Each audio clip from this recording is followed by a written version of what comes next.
Now, this video is a real serious topic. We're going to be talking about bombs of mass destruction and how I created one with my butt at the age of 8.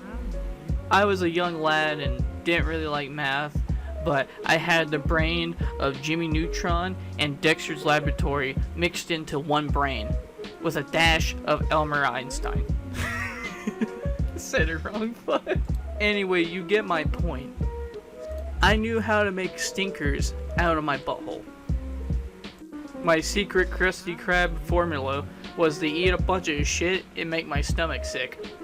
And every time when I would fart, it would make the most rancid odor. It's like a raccoon just died up in there. Or the more modern term, it was like going into a room after a Chatterbait stream. Anyway, once I finally attained my hidden power, my mother would always constantly wake me up to go to school. That got me so mad that I started eating food. So every time when I would get up in the morning, I would perform the gas chamber.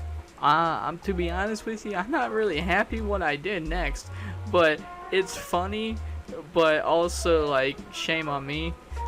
This is like one of those like real things where I wish I can go back in time and kick myself in the ass and be like, that was funny, but that was a little too far.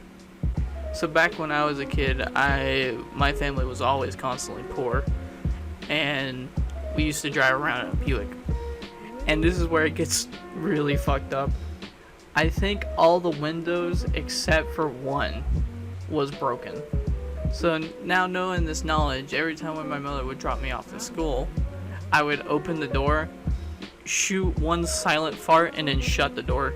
And there was no way to get fresh air because the windows wouldn't open. So I'd be there like laughing my ass off while my mother's like constantly cursing at me. It was funny, but it was a little too far, I will admit. Anyway, I really hated the library. Still to this day, I really hate reading. And that's no exception when I was a kid. So to really just speed this thing up, I called on my best scientist. One of those was Fartenheimer. You see what I did there? Anyway, I had them concoct my magnum opus, the Big Bomba, the Big Fart Bomb. And in the library, we were all in a rounded area.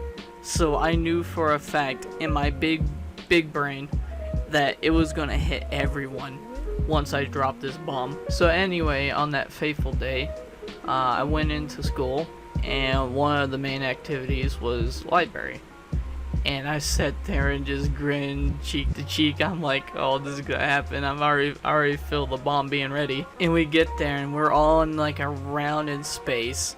I mean, I think it was either like 19 students or 13. I can't really remember how many people, but it was a lot of them. And then I let it go. And at first, nothing didn't happen. I was just sitting there counting the seconds, and I was like, no one's not saying nothing. Until I heard, oh my god, what stinks? And holy shit, it hit everyone. The people that were right in front of me, I mean, they're practically like vaporized at this point, right? And then the people that were in the middle, they're melting, their skin's melting and shit. And then like the people in the very back, they got lucky. All they lost was their eyebrows and stuff. It was so bad. The teacher went into the back of the little supply thing, got air freshener, and I'm sitting there just like, oh my fucking god, I'm fucking laughing like a motherfucker. They already know who did it. I'm over here crackling like the Joker when he nuked the fucking Metropolis. It was so bad that I had to sign a peace treaty with all states signing that I couldn't use biological warfare. I mean, they had to let me slide because I was like only 8. But that's practically the story on how I nuked 13 students and a teacher. I mean, yeah, it was sad that I had to let it go. All that research down the pooper, pun intended. But at least I have the memory. And it's definitely up there when I had to save a pickle from Private Ryan. Skiddly boppity boop. I'm out.